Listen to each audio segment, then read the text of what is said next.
رحم الله من قرأ الفاتحة.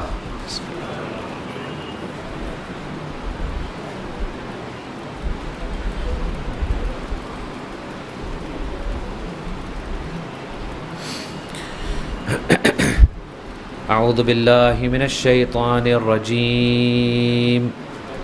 بسم الله الرحمن الرحيم.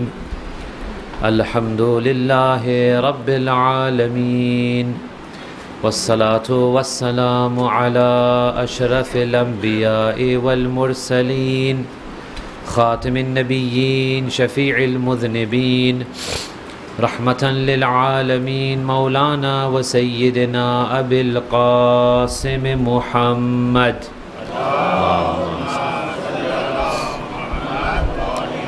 وعلى آله الطيبين الطاهرين المعصومين المنتجبين المذلومين الهداة المهديين، لا سيما بقية الله في الأرض، أرواحنا له الفداء، ولعنة الله على أعدائهم أجمعين من الآن إلى قيام يوم الدين. أما بعد، فقد قال الله سبحانه وتعالى في قرآنه المجيد: بسم الله الرحمن الرحيم.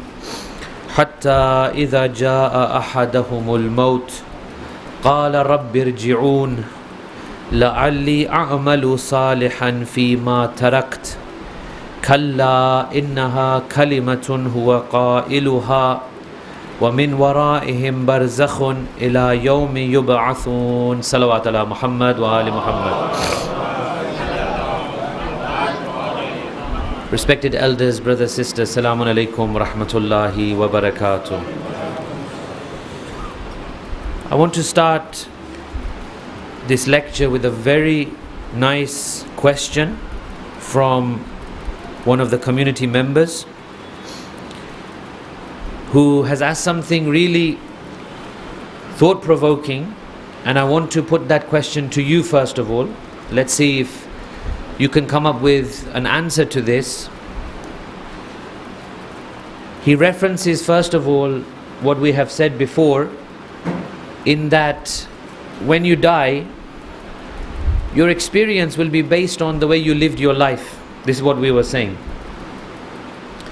So if you lived a very worldly life and you are stubbornly connected to this world, that process of decoupling the body and soul will be very difficult, because part of you will not want to leave, and the angels are trying to tell you, no, you must leave, and your time has come. So whatever happens, the decoupling has to take place. But because of the attachment to world and dunya and worldliness, the person will stubbornly hold on and resist, and that resistance causes a lot of pain and trauma. Now the question is, what about our religious leaders?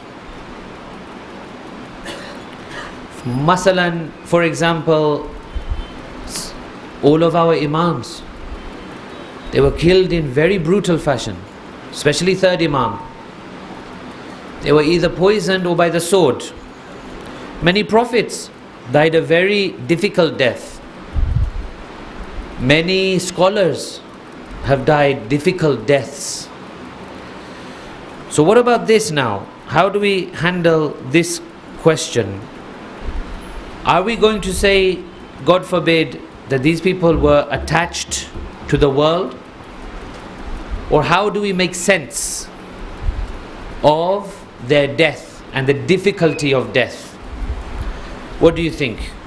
Who can come up with an answer? I think what must have been apparent that they had a brutal death, but actually we don't know how their soul was taken away. Thank you very much. That could be the... Thank you. I think I'll agree with that one.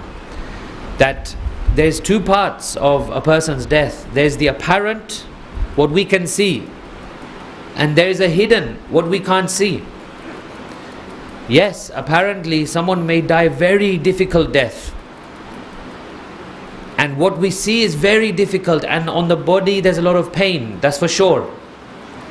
But actually, you see, the thing is that what we don't see is that in those final moments, how the angel comes, how the ruh is taken, how that experience unfolds, we don't see. I'll give you two examples, one from a very famous example which we all know, and one from an example which maybe you don't know. Number one, Janabe Ali Akbar alayhi salatu wassalam. Allahumma salli. He has a very difficult shahadat, very, very difficult, very painful, physically very painful, emotionally very painful. And Imam Hussain alayhi salam also is very much pained by the shahadat of Ali Akbar. But do you remember the short conversation which they have at the end of the life of Janabi Ali Akbar?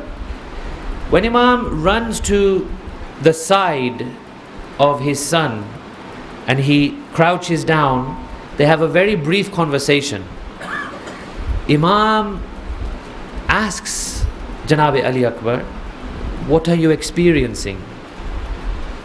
And Imam, of course, is very emotional and sad at that moment.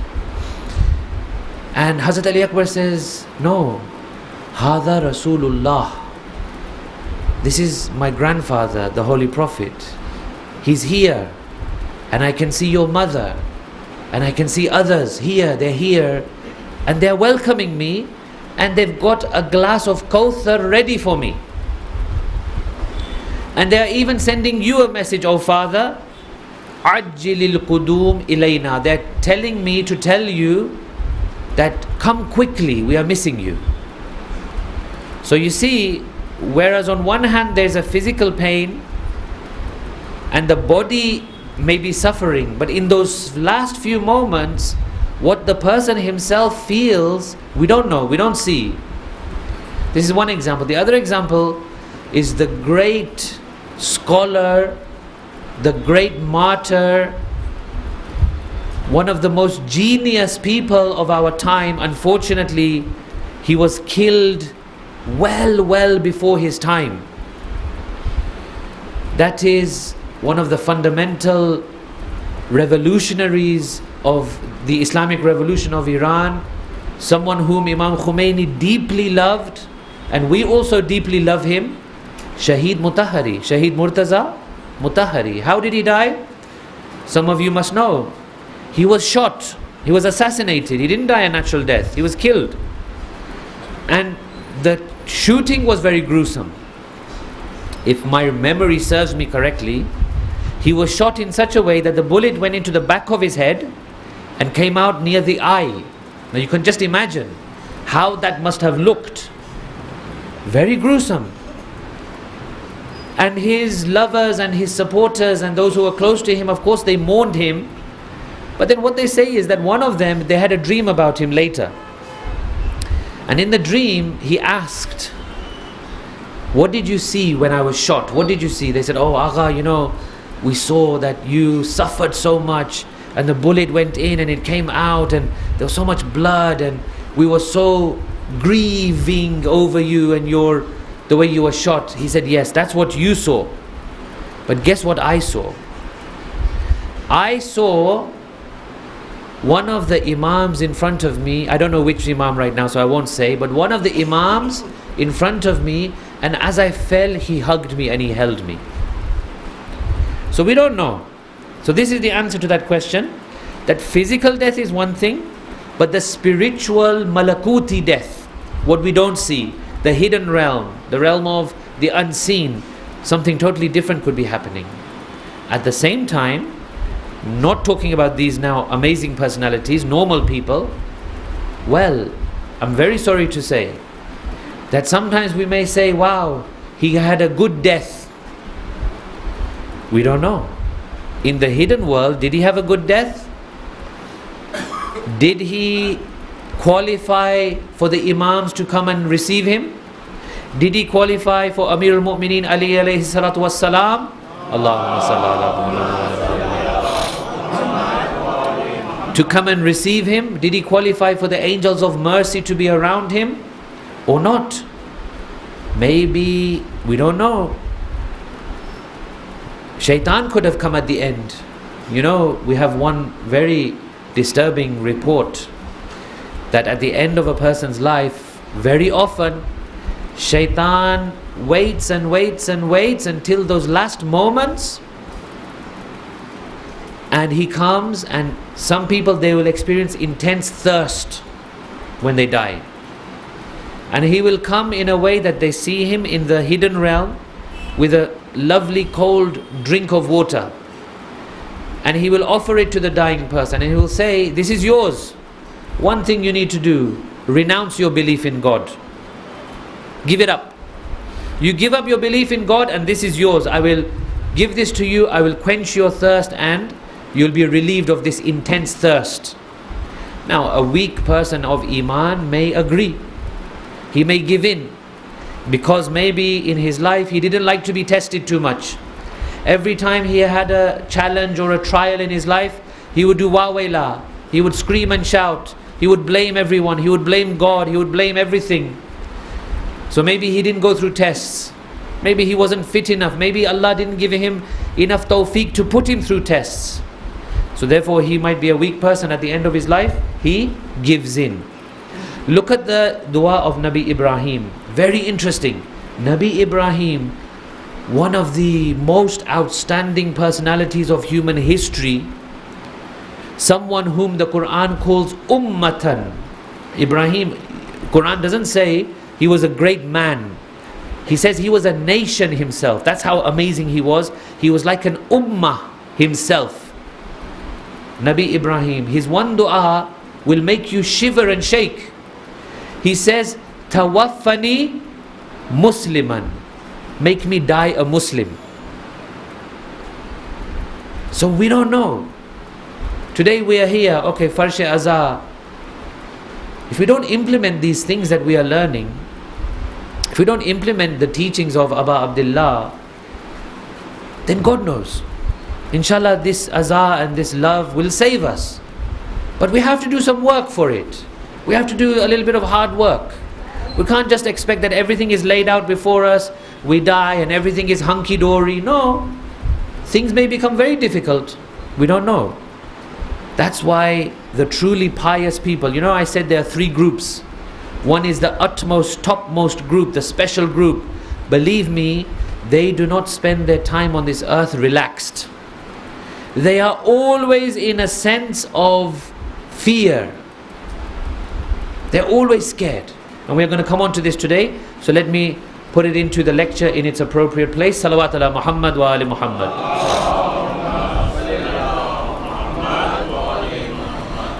Ala ayyi halin. What did we say yesterday? We said very briefly, number one, when a person dies, they will die according to the way they lived. If they are materialistic and worldly, they will be stuck to this world. Their process of death will be very painful and very stubborn and very traumatic. Number two, when they die, they will be inserted into a new type of body. This is called the Barzakhi body. The body resembles something of this world's body, but not all. So the features are slightly different, the way it behaves is different. Angels will come and try and teach people how to get used to this new body. Some people will agree and they will listen to the angels. Other people will tell the angels to go away and they won't be interested. The new body is light, it's sensitive, it's able to move quickly, time becomes a little bit distorted. But, and here is our starting from today, the Barzakhi realm. There's one key thing that happens to most people after death. Because they haven't invested time and effort in thinking about death, because they haven't become acquainted with the life hereafter, because they haven't worked on their souls and they haven't awoken their souls, they're confused. They don't know what to do. So what do you think they do? If you were a soul, you came out of your body and everything is now strange and weird, what would you do? Where would you go? What do you think? Where would you go? Where would you end up? Should I say? Should I do what Shaykh does and pick people and learn their names? Maybe in the next few nights. What do they do? Where would they go, do you think?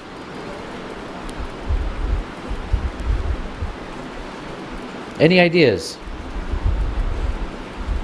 You see, because they are not aware, they're confused, right? So they will go, or they will stick around the thing that they know the best. So what do they know the best? They know their body.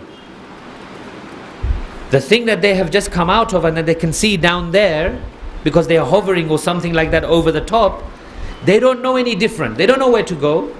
Maybe they don't react well to the angels, or they're just so scared and they're so confused that all they know is this body. So they stay with the body. They don't know what else to do. So they stay with the body.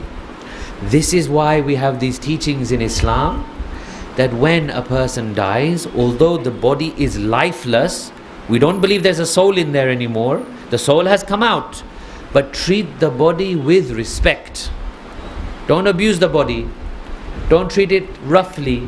Don't handle it badly, because that soul is still observing everything, and it feels trauma when it sees the body being handled roughly.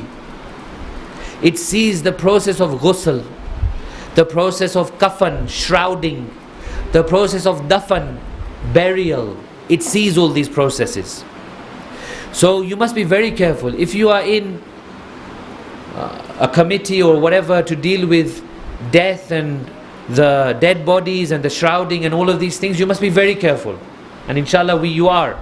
Because usually the people who deal with this are very, very mindful of this.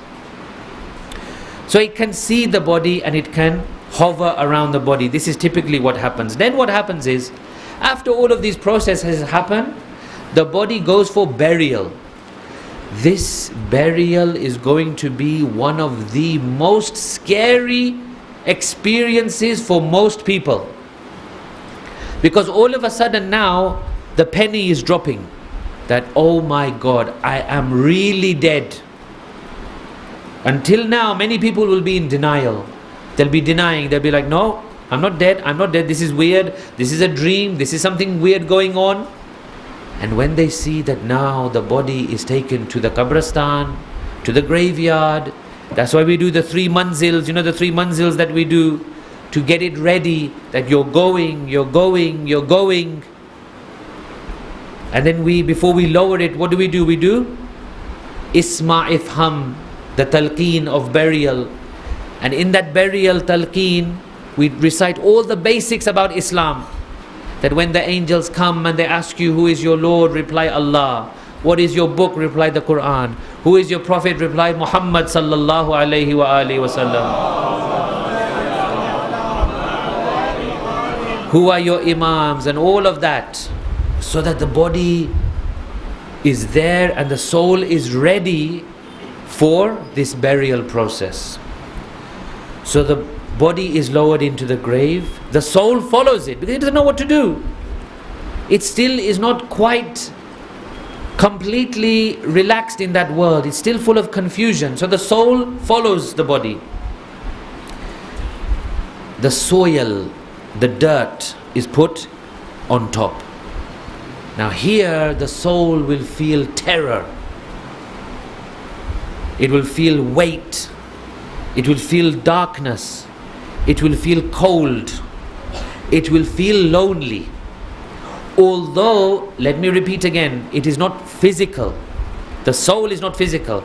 But it is going through some physical experiences because it is near the body. It doesn't know what else to do. So therefore, we have the feeling of choking and crushing, fishar, what we say, fishar-e-qabr. The choking and the crushing. Now here, most, it seems, people will experience some form of fishar. It could be extreme, it could be light. Imam Jafar Sadiq alayhi salam says, there is no believer who will not experience the squeezing of the grave. Could be very light, could be very heavy. So what is this squeezing? What is this fishar? Well, it depends. It depends which group you're in. For the believers, they will welcome fishar. Why? Because it is purifying them from some of their sins.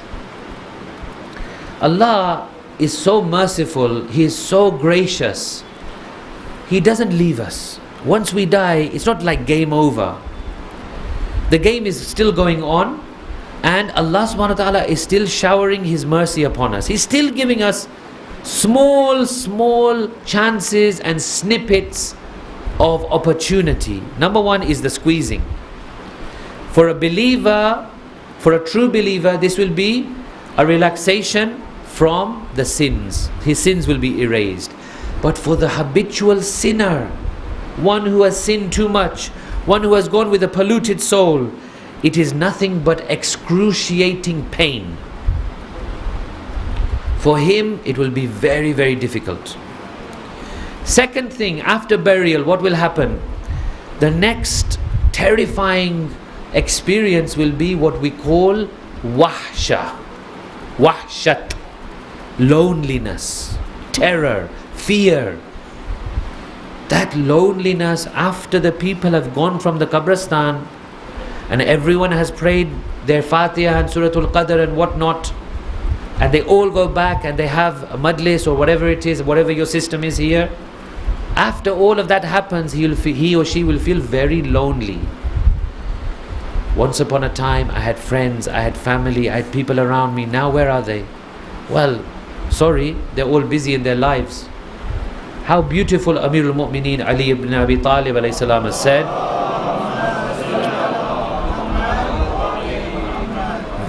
very quickly, I won't say the whole thing, but he had a conversation once with his companions. They went to a graveyard and he said, what news should we give these dead people? What news shall we give them? What has happened after they have died? He said in 3 sentences. He said, by the way, you dead people, remember those houses you had? And you spent all day building and decorating and beautifying your houses. Guess what? Someone else is living in there. You remember the money you were crazy after, all the property and wealth and the mal and the dawlat that you had? Guess what? Other people are spending it. You know the wives and husbands you left behind over whom you were crazy in love and you were devoted to them? Guess what? They're in love with other people now. This is our news to you. This is what has happened after you have died. So there is a deep sense of isolation and loneliness, and this person now is completely worried that how long is this going to last? How long will I be like this? Now, here 2 experiences will emerge. One person will say, I'm worried, I'm terrified, I'm traumatized, I'm stressed. He will be all over the place. He won't know how to make sense of anything. Another person will be like, I'm alone, but I know my God is with me. I'm alone, but I know that Allah won't leave me. I'm alone, but I'm sure my God is watching me and He knows my state. Which one will say the first and which one will say the second? Again, it depends in this world how you used to have your attitude. If your attitude in this world was, Allah is out of sight, out of mind, we just remember Him when we pray the 3 and 4 and 2 rakats of our prayers, well, that person won't remember God. And he'll become desperate, he will despair, he will become depressed, he will become anxious. But if Allah is actually in our thoughts, if we remember Allah subhanahu wa ta'ala, if we have a relationship with Him, if we have a reliance on Him, if we had trust in Him in our lives in this world, then over there the same feeling will come and the mu'min will say, I have my Allah with me. Allah has not left me. I know my Lord. I know my God. He knows me. He will come. He will attend to me.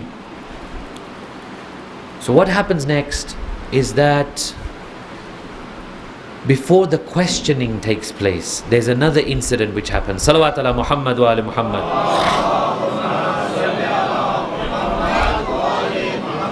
In order to be questioned, you must remember what you did and what you were like. So at this point, what has happened is, during our lifetimes, everything we do, every single thing, every thought, every feeling, every belief, every act has all been transcribed upon our souls. Everything we've done is there, it's a record. Now, in the grave, this record needs to come out. It needs to be understood. This record needs to be recorded in a different way. So an angel enters the grave. This angel's name is Ruman. Ruman, the reminder. He's a wonderful, magnificent angel. He enters the grave. The grave becomes lit. The grave becomes full of nur of this angel. Some people will see Ruman like a friend. Wonderful, an angel has come. They have no fear. Others will see him as an enemy. That I don't want to see this person, I don't want to interact. Ruman activates what we call spiritual memory. He will activate everything that we've done and he will make it be produced like a record of deeds. Now something happens here. Ruman will say to the person, recall, recall, recall. What were you doing? Tell me everything so that we can write it down. People will say to him, some things I can say, some things I cannot say. Ruman will say, why can't you say? He said, I'm ashamed to say in front of you. Ruman will say, so when you did it, were you not ashamed in front of Allah subhanahu wa ta'ala? You are ashamed in front of me when you did the thing that you are ashamed to tell me. Were you not ashamed in front of God? And he will somehow penetrate that person's inner and he will make sure this record is produced. And the record will emerge like a book. Okay, we call it a book. What kind of thing it will be, we don't know exactly, but for our own imagination, we can call it a book.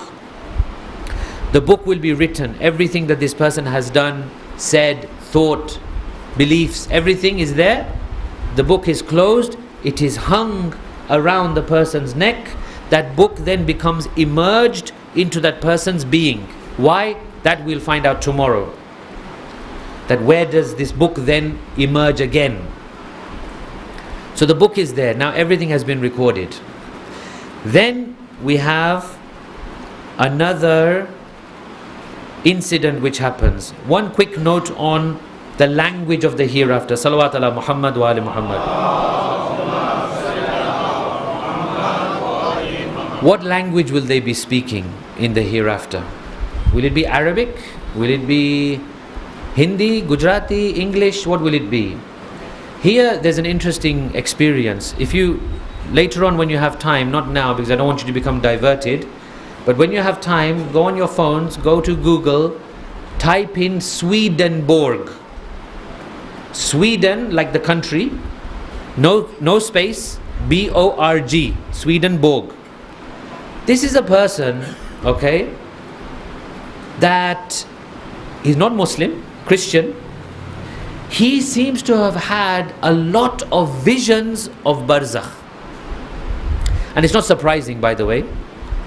No one should think that Barzakh and hereafter is only reserved for Muslims to access. No. We have many, many religions who have somehow trained their souls or have had good experiences of the soul in which they can access the hereafter. Spirituality in that sense is not reserved to Islam, but what we would say in Islam, the correct interpretation of spirituality, the correct categorization, the correct identification, and the correct journey is in Islam.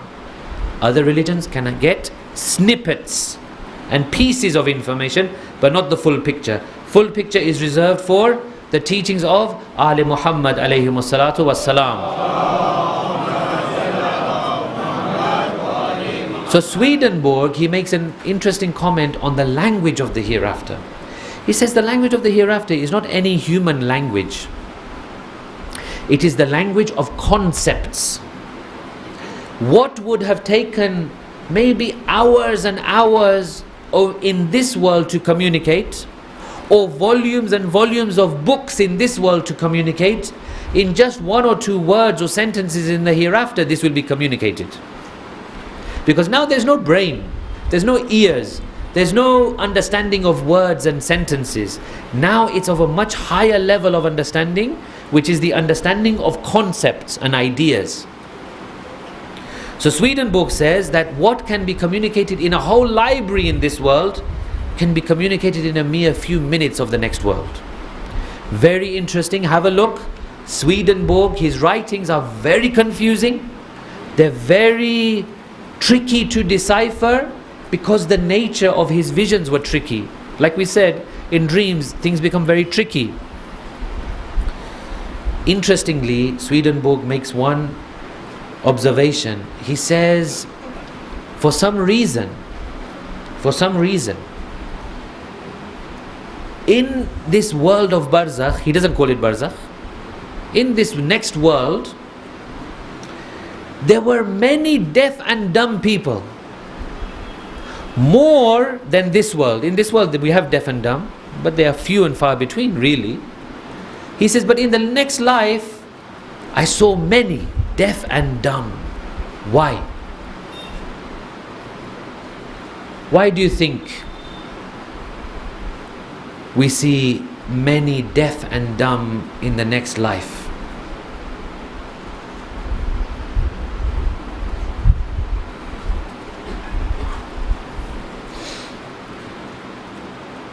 Can it be because of physical? Because they were deaf and dumb here, so they're deaf and dumb there? No, because the body is finished now. This, again, is a little bit disturbing. Those of us, God forbid, God forbid, God forbid, may Allah protect us, those of us who are spiritually or morally deaf and dumb here will be deaf and dumb there. Here, for example, a person is not able to speak truth, or his speech is rubbish, or the things he says is worthless, or what he goes on about is complete waste of time, or he infects other people with his painful words. Well, what kind of speech will he have in the hereafter? Not very good speech, if at all. A person who can hear fine, but you go and advise him or tell him or do something for him in a nice way, Amr bil Maruf, Nahi al Munkar.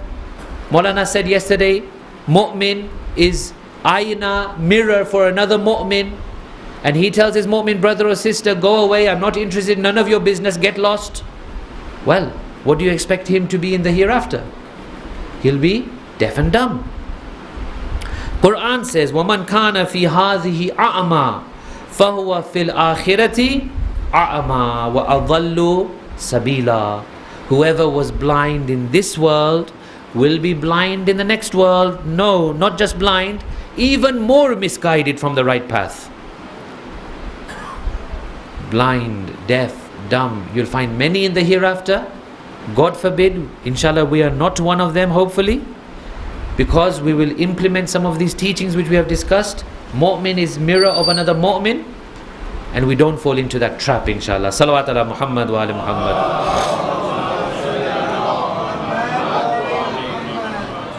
So Ruman will activate this spiritual memory. How can we train ourselves now, during our life on this earth? How can we train ourselves to be ready to produce our spiritual memory without any kind of trouble or punishment or harsh treatment? This is something which I want to mention to you, and you must have heard it before, but I'm going to mention it again. This is something which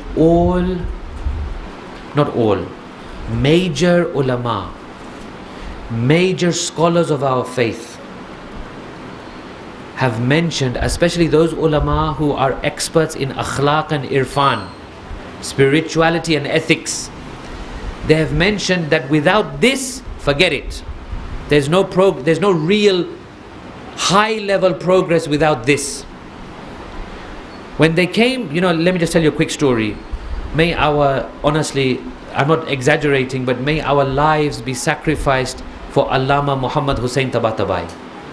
That man, I don't know what to say. I don't have time. I wish I could recite 10 ashras just on his life. He's someone we owe so much. Salawat on his name, please. Allahumma salli ala. One of his students says that at the end, towards the end of Allama's life, he was not speaking much. Obviously, he was such a man of God, such a spiritual figure. He must have understood that my time is coming. Let me spare my words. Let me concentrate more on God. He was not speaking much. One of the students says, I know how to make him speak. If I ask a question, then he will answer a religious question. So he says to him, Agha, tell me, what is one thing we can do to progress on the path of spirituality? Allama replied with one word, repeated 3 times. Muraqaba, muraqaba, muraqaba. Same thing 3 times. What is muraqaba? In English we would say self-vigilance. Keeping an eye very closely on yourself. What am I doing? How am I praying? How am I worshipping? How is my conduct? How is my akhlaq? Was today a good day or a bad one? Did I do sins or did I do sawab? Am I ready for my death? Am I spending time with Quran?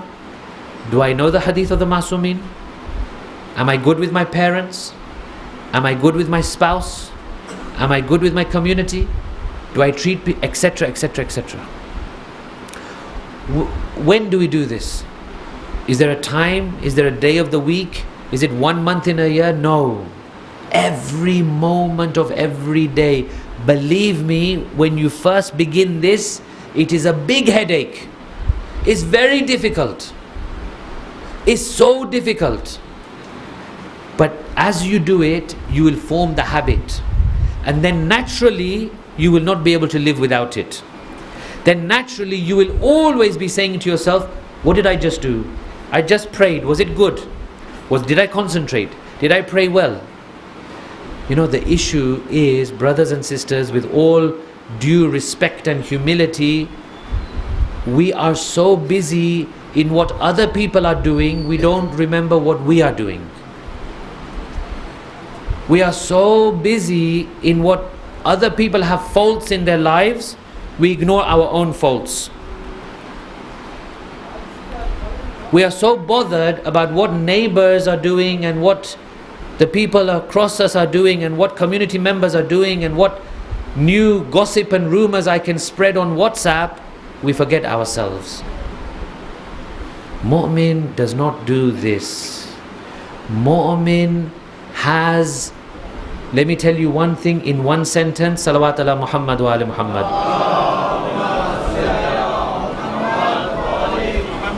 My teacher used to say in one sentence, Baraye khud su'e zan dashte bashid, Baraye digaran husne zan dashte bashid. For yourself, always have su'e zan. Never look at yourself positively. Never say, Alhamdulillah, I did amazing ibadat today. Never, never, never. Always hold yourself to a very strict, high standard. But other people, you bring the standard down and you always treat them with the best of thoughts. Is this man a mu'min? Yes. Did he lie to me or did he tell me the truth? He told me the truth. Is that man trustworthy? Yes. Are people around me good? Yes. Until you do not know any differently, and I mean really differently. I'm talking high level of evidence of someone's wrongdoing, which usually we don't come across unless we are the type of people to spy on people, which itself is haram. We don't want to go looking for any issues in anyone. The one you need to look at is here, ourselves. Baraye khud su'ezan, baraye digaran husnezan. Always have a very suspicious eye for yourself, a very generous eye for someone else. We are the opposite.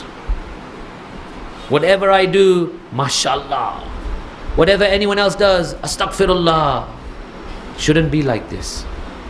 So, muhasaba is that wonderful teaching of Islam in which we are told, keep a strong eye on yourself. Don't worry too much about other people. Roman forces us to delve deep and look at our deeds, write them down. This is hung upon our necks. It forms a part of our being. Salawat ala Muhammad wa ali Muhammad.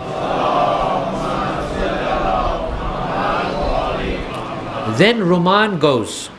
The grave is again a normal grave. Here again for a mu'min, amazing things happen. All of a sudden mu'min sees that from all four sides of the grave there are nurani, illuminated things which are entering. One enters from the right, one enters from the left, one enters from the feet, one enters from the head. These things provide him with a lot of comfort. So he says, who are you? What are you doing here? So they say, Ana amaluka salih. We are your good deeds. One says, I am your namaz. One will say, I am your zakat. One will say, I am your fasting. Another will say, I am your pilgrimage. Now, all of these are there, and then there is one very special one, glowing and radiant and more brilliant than all of them. Now, all of these other lights, they look at this brilliant one, and they say, look, we are all here, but who are you? He says, I am the love of Muhammad and Ali Muhammad.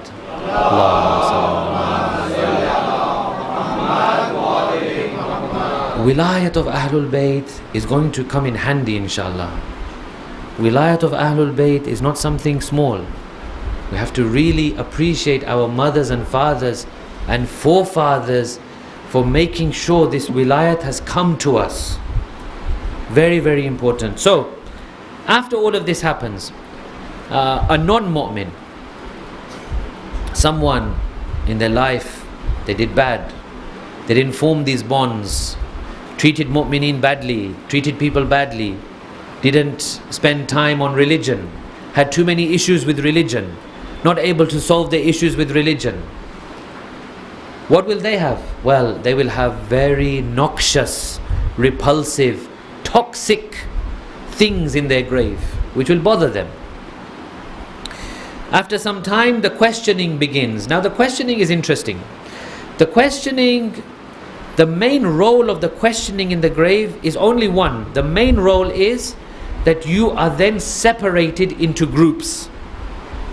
Questioning acts as a means of sorting people into their groups. So, immediately, the very pure souls, who are few and far between, maybe we'll be amongst them, inshallah. The very pure souls, they don't really have much to answer. Their purity and their goodness is obvious. They are led to somewhere that we call Barzakhi heaven. They enter Barzakhi heaven, a minor version of heaven in the Barzakhi world. Thus, the extremely impure and corrupt souls, well, what happened to them? Here, we need to have a little bit of a discussion. A person's goodness. Okay? What if I've done a lot of bad deeds, but I do a few good deeds? Or I've done a lot of bad deeds, but one or two very, very amazing good deeds. We often hear people asking these questions. For example, they say things like, please forgive me, I'm not wanting to offend anyone, but they say things like, yes, my daughter, she doesn't wear hijab, but she's very truthful. My son, yes, he doesn't pray, but he's very truthful, he's very generous. Okay, what about this now? Some sins, some good. How do we deal with this? Well, what we understand is that these excuses will not really pay off in the hereafter. Their goodness is there, but what will happen is their goodness becomes overcome by their evil. A person, here we understand, okay, good things, bad things. In the hereafter, things become much more clear. So a bit of goodness will not be enough. The evil or the bad deeds will overcome the goodness.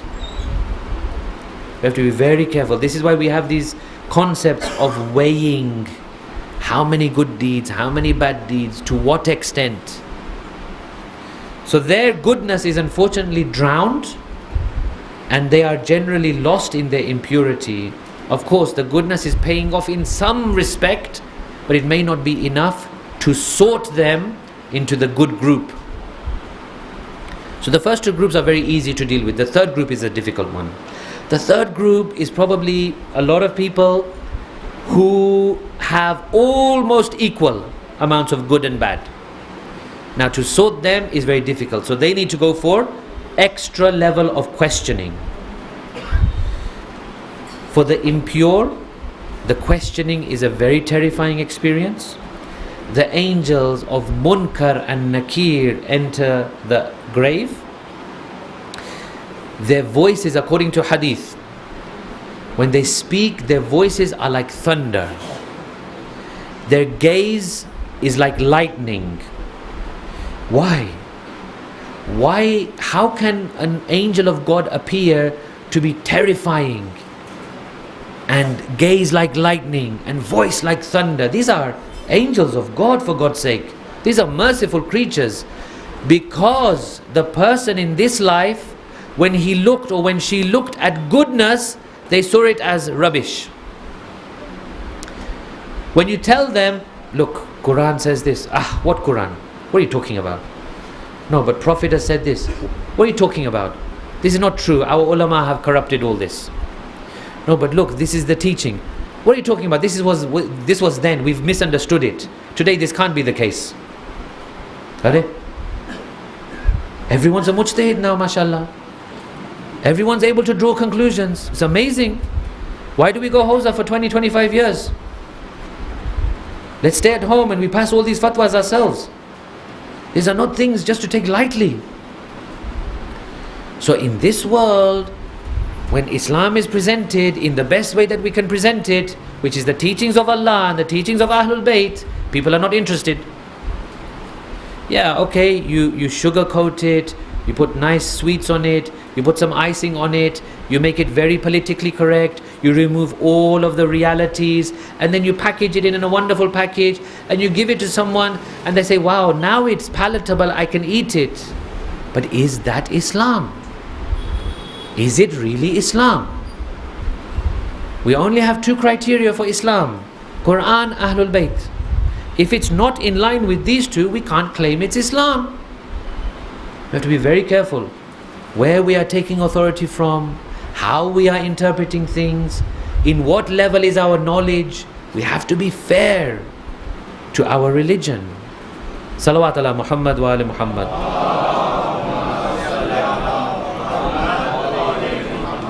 Now, in this world, Ya Allah, time is escaping from me. Chalo, last point. In this world, we have some criteria. The way we judge people, right? How do we judge people in this world? How much money does he have? What kind of car does he have? What kind of house does he have? Which neighborhood he lives in?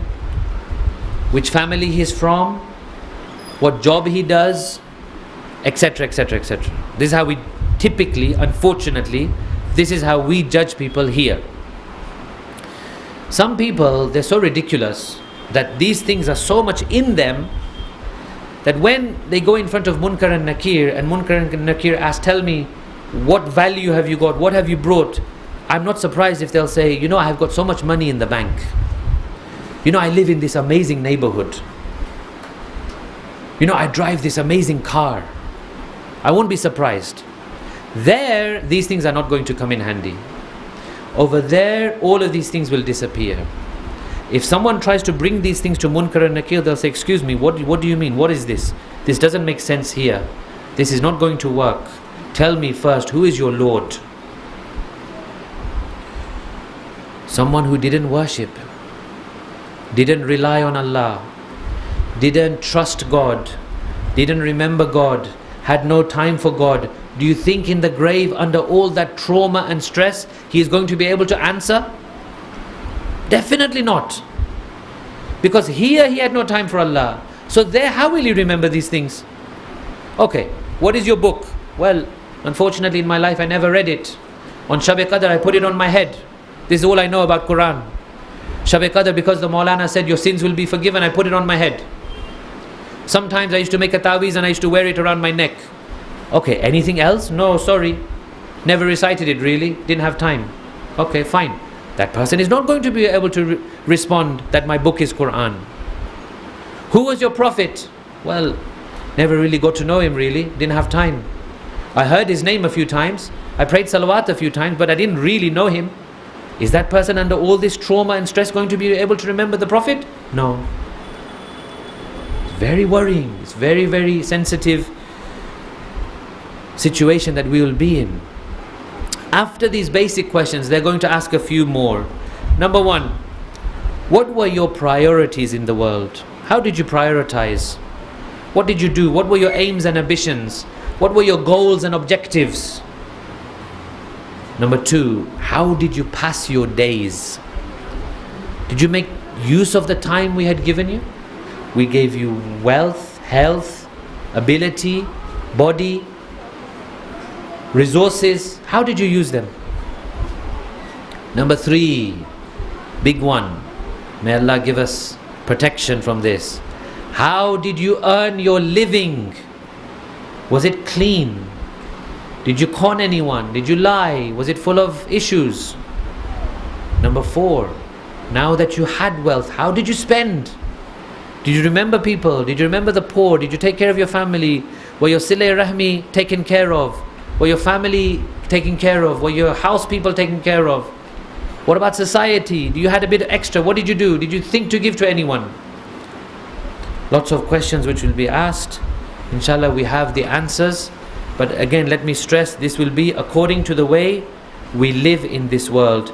We are out of time. Inshallah, I'll cover a bit more tomorrow before we embark upon the last stage, which will be in 2 lectures, which is going to be the hereafter, akhirat. That will be split into 2, tomorrow and the next day, because it's a much longer and much more detailed discussion. Salawat ala Muhammad wa ali Muhammad.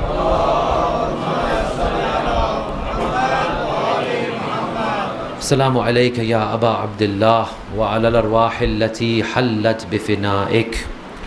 In Makkah, the word has spread that Imam has decided to leave. He refuses to give bay'at to Yazid. Imam makes his way to Makkah. Medina, he leaves Medina, he makes his way to Makkah. He receives thousands and thousands of letters from the people of Kufa.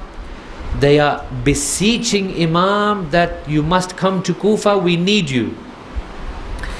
Imam doesn't just go to Kufa, he takes a step. He calls his beloved cousin and brother Muslim. He says, Muslim, I'm sending you to Kufa. Who was Janab-e Muslim? Very quickly. Hazrat Abu Talib had 4 sons. The second of whom was Aqil. First one was Talib, second one was Aqil, third one was Ja'far, the fourth one was our first Imam. Allahumma salli. And each of these four brothers had a particular kind of skill. Aqil, son of Hazrat Abu Talib, his skill and his knowledge was mainly in the field of genealogy. He was an expert in knowing the different branches of the Arabian tribes. This branch has this characteristic. This branch has this characteristic. So you know that when Amirul Mu'mineen wanted to have a child to represent him in Karbala, who did he go to ask advice? Aqil. He said, which family or which tribe can you recommend that I take a wife from that tribe to have a particularly brave and loyal son? Muslim is the son of Aqil. Muslim is born in 3 AH, same year as second Imam, roughly 1 year and a bit older than the third Imam. So they grew up together.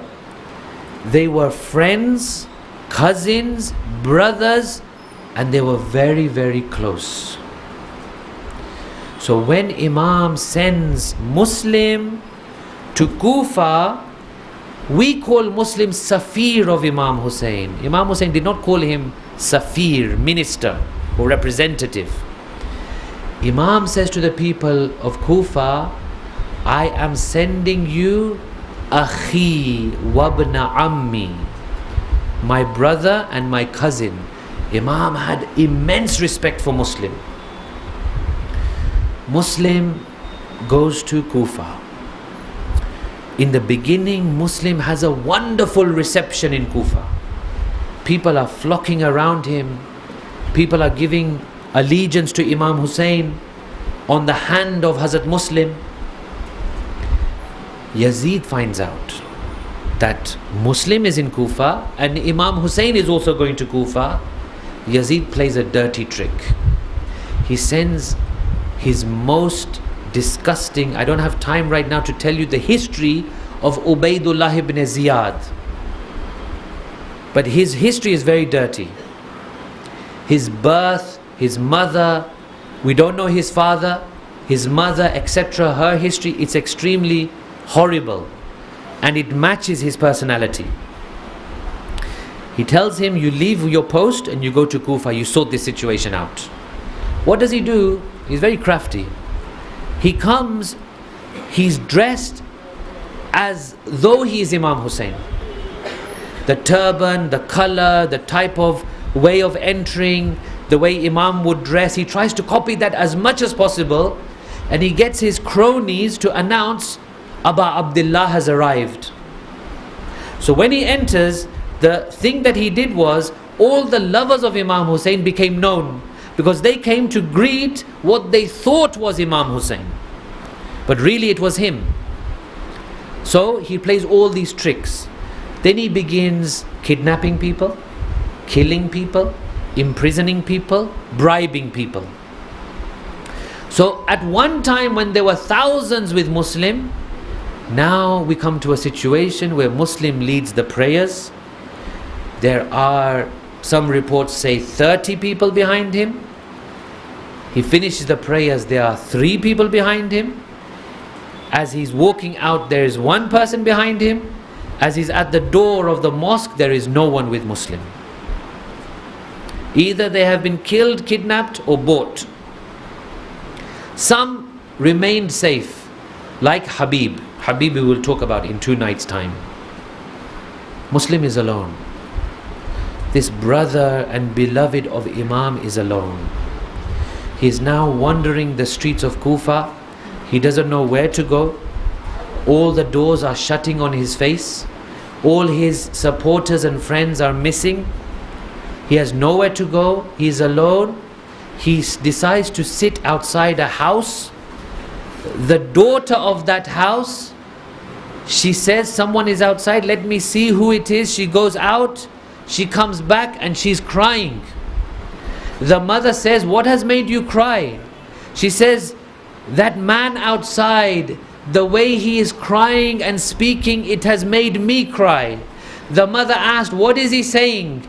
She says, "Oh mother, he is saying things like Anal Gharib. I am alone, I'm lonely." The mother says, "Let me see, who is this?" She goes out, she says, "Who are you?" He says, "Ana Muslim, I'm Muslim." "Which Muslim?" "Son of Aqil." "Which Aqil?" "Son of Abu Talib." The mother is shocked. She says, "Are you really telling me you are the nephew of my beloved Mawla Ali? And this is your situation? Come inside." She hosts him. She brings him inside. She says, this woman says that in the night that Muslim spent in my house, all eyes could see is that he was in sajda and he was remembering Allah subhanahu wa ta'ala. Somehow the news reaches Ibn Ziyad that Muslim is in such and such house. Ibn Ziyad dispatches a huge force. You would never think this many people were required for one man, but this is no ordinary man. This is Muslim, son of Aqil. He has the blood of Abu Talib. He has the blood of Amirul Mu'mineen. They are dispatched to seize him. When Muslim learns of this, he comes out. They do a number of things. They are cowards at the end of the day. What do? Number one, they begin to throw rocks on Muslim. Number two, they use long spears and they poke the spears at Muslim. Number three, when he is weakened and he is bleeding, they proceed with swords and they begin to hit at Muslim. Muslim is captured. Muslim is dragged towards the palace of Ibn Ziyad. They tell him, "Enter into the court." He enters the court. Ibn Ziyad is there. They tell him, "Say salam. This is the Amir. This is the ruler." He says, "La Amiri Husaynun. I only have one leader. My ruler is Hussein. I don't recognize this person." Ibn Ziyad says, "Muslim, we are going to kill you. Do you have any final requests?" Muslim says, "I have 3 requests. Number 1, I owe someone some money. Sell some of my things and pay them. Number 2, give me a Muslim's burial. Give me an Islamic burial. Do not drag my body through the streets. Number 3, my 3rd request. This is the most important request. Allow me to send a message to my beloved Abu Abdullah."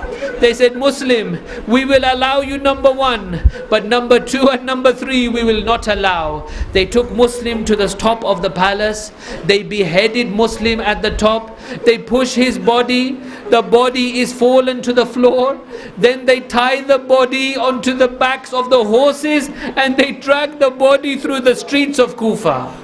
There are some riders. They begin to ride from Kufa towards Makkah. Abu Abdullah, by this time he has left Makkah, and they encounter Abu Abdullah. Abu Abdullah says to them, "Tell me, what is the situation of my brother Muslim?" They said, "Oh Hussein, the news is not good. Your brother Muslim, your cousin Muslim, he has been slaughtered and his body was dragged in the streets." Imam Hussein says to Bibi Zainab, "Where is Hamida, the daughter of Muslim? Bring her to me." When Hamida comes, Imam lifts Hamida. He puts her on his lap. He strokes her head. He kisses her cheek. Hamida says, "Oh Uncle Hussein, I have one question." Imam says, "What is your question, my daughter?" She says, "Is my father okay?" He says, "Why do you ask this?" She says, "Because I have seen that this is usually how you treat the orphans." Imam says to Janab Sakina, "Come, her father has been martyred. You comfort her, you keep her company, you give her comfort, you speak to her, assure her." "Imam, we are saluting you, O Imam. You were very worried about the daughter of Muslim. Imam, there was no one there to worry about your daughter Sakina. After she was made yatim, after she was orphaned, she did not get condolence. She did not get assurance. What did she get? Her clothes were set on fire, and her earrings were pulled, and her cheeks were beaten." Allah la'natullahi al-qawmi al-zalimin wa sayalamu alladhina zalamu ayya munqalibin yanqalibun. Let us remember all marhumin. Rahimallahu man qara al-Fatiha.